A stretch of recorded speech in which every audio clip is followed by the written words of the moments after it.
ஜாதகம் பார்க்க வரும்போது சில பேர் சொத்து பிரச்சனை பற்றி சொல்லுவாங்க. நல்லா கேட்டுக்கோங்க. சொத்து பிரச்சனைனா, நமக்கு நியாயமாக வர வேண்டிய சொத்தை யாராவது ஏமாற்றி வாங்கிட்டாங்க, அல்லது கூட பிறந்த அண்ணன் தம்பியே ஏமாற்றி வாங்கிட்டாங்கன்னா, அதுக்கு நாம் ஏதாவது பரிகாரங்கள் சொல்லலாம். இந்த சாமியை கும்பிட்டுக்கங்கன்னு சொல்லலாம். ஆனால் இன்னொருத்தர் சொத்துக்கு ஆசைப்பட்டு அது எனக்கு கிடைக்கணும். சில பேர் சொல்லுவாங்க, எங்களுக்கு கொஞ்சம் கடன் இருக்குது, அதனால நாங்கள் கொஞ்சம் பணக்கார வீட்டில் பொண்ணு எடுத்து அல்லது மாப்பிள்ளை எடுத்து அவங்க மூலமாக எங்கள் கடனெல்லாம் அடைக்க முடியுமா அப்படின்னா, இதெல்லாம் அடுத்தவங்க சொத்துக்கு ஆசைப்படுறது. நம்ம கடனை அடைக்கிறதுக்கு ஒரு பொண்ணோட வீட்டில் இருந்து அந்த பொண்ணு நகை கொண்டு வரணும், சொத்து கொண்டு வரணும் அப்படின்னு எதிர்பார்க்கறது, அல்லது ஒரு பையன் நகை கொண்டு வரணும், சொத்து கொண்டு வரணும்னு எதிர்பார்க்கலாம் ரொம்ப தப்பு. ஆனால் நியாயமாக எங்களுக்கு வர வேண்டிய சொத்து எங்களால் அனுபவிக்க முடியல, பங்காளிங்க பிரச்சனை பண்ணுறாங்க, இந்த மாதிரி சில பேர் சொல்லுவாங்க.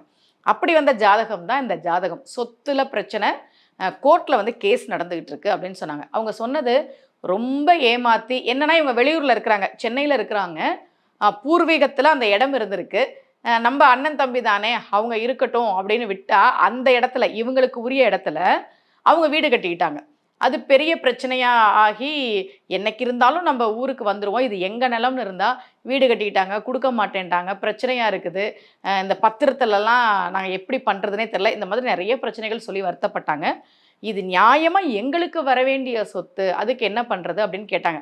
கோர்ட்டில் கேஸ் நடந்துட்டுருக்கு. நியாயமாக வர வேண்டிய சொத்துக்கு நம்ம கடவுள்கிட்ட போய், கடவுளே நீ கொஞ்சம் கருணை கட்டு அப்படின்னு நம்ம வேண்டலாம்.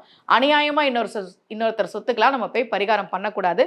எப்போவுமே நான் சொல்லுவேன், நாம் நல்லவங்களாக இருந்தால் நிச்சயமாக நம்முடைய வழிபாடு பலிக்கும். அவங்கள நான் சொன்ன கோவில் திருப்புரம்பியம் சாட்சிநாதர் கோவில்.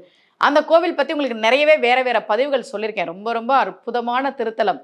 சிவபெருமானே வந்து சாட்சி சொன்ன காரணத்தால் அவருக்கு பேரு சாட்சிநாதர், சாட்சிநாதேஸ்வரர், சாட்சி சொன்ன ஈஸ்வரன். ரொம்ப அற்புதமான கோவில் திருப்புரம்பியம்.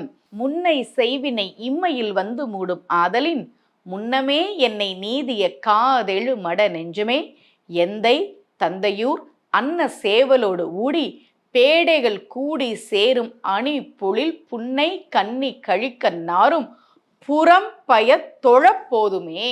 திருப்புரம்பியத்தில் இருக்கக்கூடிய சாட்சிநாதேஸ்வரரை, அந்த ஊரை வணங்கினால் போதுமே, தொழப்போதுமே என்று நம்முடைய தேவார பதிகம் அற்புதமாக போற்றி பாடுகிற ஸ்தலம். அந்த கோவிலுக்கு நான் அவங்களுக்கு போக சொன்னேன். அவங்க பக்கம் நியாயம் இருந்தது, அதனால போக சொன்னேன்.